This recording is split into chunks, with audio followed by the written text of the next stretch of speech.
She is known as Blessed Columba of Rieti.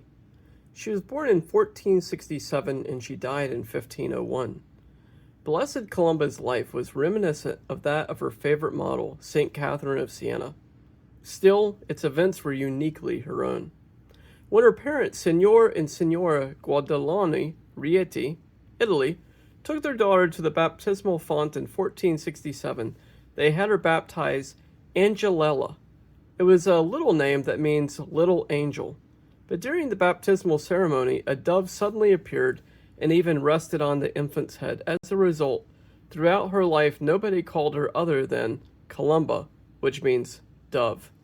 From childhood, Columba was different from the average young person, learning early that St. Catherine of Siena from the Dominican nuns who taught her. She dedicated herself to God at the age of 10. A few years later, when her parents proposed that she marry, she answered that her only spouse would be Jesus. Thereafter, Columba cut off contacts with the world to the best of her ability, and living at home devoted herself to prayer and acts of self-denial. In return, despite her youth, she received many extraordinary spiritual graces.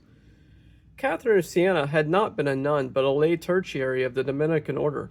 Columba, too, joined the Dominican lay tertiaries when she was 19 years old.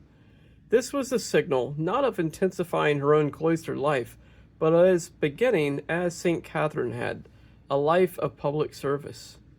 Not long afterward, for instance, her prayers were requested for a citizen of Rieti who had been sentenced to death for murder. Columba visited the man in prison, talked to him into repenting of his crime, and then foretold that he would not be executed. When a reprieve came at the 11th hour, Columba's reputation as a prophet was much more enhanced with the people. But she also became noted for other gifts as well. She ate almost no food. She cured a person at Verbo who was possessed by the devil.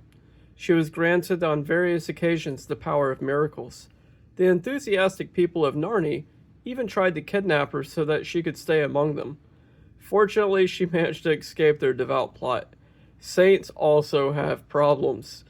That's funny hearing that. We think of saints as being these extraordinary beings, these extraordinary people. But they're not. They're just like you and I. And in fact, they were like you and I. But they just chose to live a much holier life, which gives us something to look forward to. We can all become saints. Actually, it was Columba who was to spend most of her life not in Rieti, but in Perugia.